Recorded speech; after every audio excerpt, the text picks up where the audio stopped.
This morning in our series On the Money, how to begin investing early. Most parents stash money for their children in traditional checking or savings accounts. According to a new Vanguard survey, there are many more options that could pay off in the long run. Here with more is CNBC senior personal finance correspondent Sharon Epperson. Sharon, good morning. Good morning. Welcome back.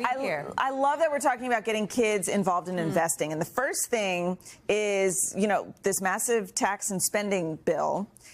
There are some changes to 529s for kids, right? Absolutely. These 529 savings plans are really important. But what's interesting, that Vanguard survey that you mentioned, only 10% of parents are leveraging 529 plans, even if they may have heard of them. But the key here is to understand how you can invest and invest with your children. Explain to them what you're doing as you're investing in these 529 plans.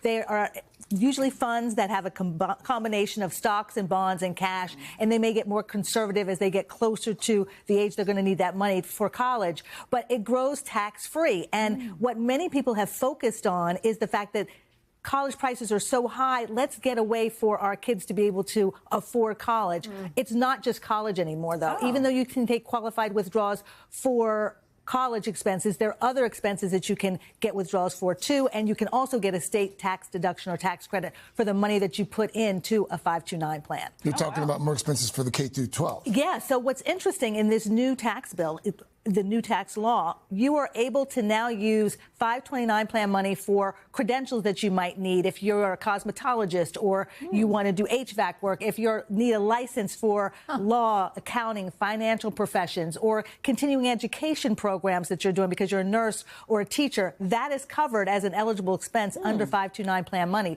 So it's not just for college, and it's not just for K through 12 tuition. It's also SAT prep. Standardized prep, education therapy. And what's interesting, starting next year, this year you can take $10,000 out of a 529 plan to cover K through 12 expenses. Next year it's going to be $20,000. Wow. So that's a lot more attractive to a lot of parents. SAT prep, just some PTSD. Okay, what if you want to do not education? Like you want to save in other ways? You can even do an IRA for kids, right? Absolutely. Well, the good thing about the 529 plan, it can roll over to a Roth IRA.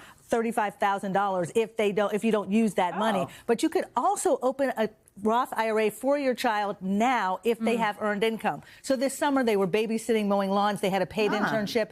They could put that earned income into a Roth IRA. That money is growing tax-free. It's after-tax money that goes in, grows tax-free, and it can be invested in stocks, in mutual funds, in exchange-traded funds. You can talk to them about the power of compounding, the compound interest growth that they could get by putting this money there and investing it over time. Okay. What if you have a lazy child and you can't get them to work? Or they're too young to work. Or they're too young. Either one. I'm just saying, what if the kid doesn't have any earned income, Sharon? You could set up a brokerage account for your child. Many parents do that. The thing to remember is when you're looking at financial aid, if they have a Roth IRA, that is not counted for financial aid, whereas if they have a brokerage account, it's a child's asset, it could be more have a more negative impact on them receiving financial aid. So that's something to consider. Contribution limits, though, or no? There are no contribution limits if it's a brokerage account. Okay. Yeah, they can do as much as they want. There's this new thing. Explain to us Trump accounts. Well, Trump accounts are interesting. They're expected to start in July of 2026.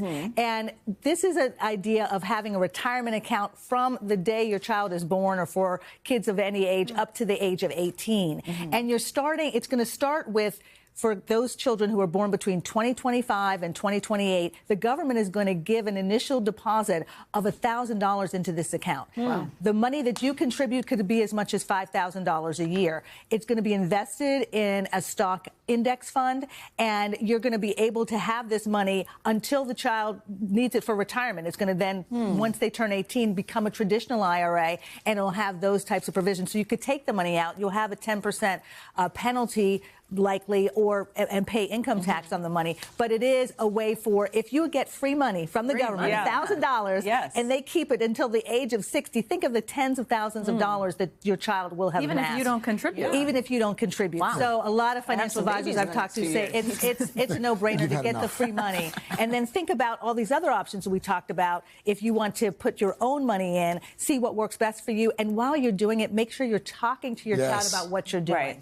Make sure you're involving them in the conversation. It's so important to talk about money, especially when the money is going to go to them, right? So you want to make sure they understand the importance of investing. That's great tip, Sharon. Thank you so much. Sure. Something we should think about for sure. For more strategies to invest your kids' education and much more, check out Sharon's free Money 101 newsletter series.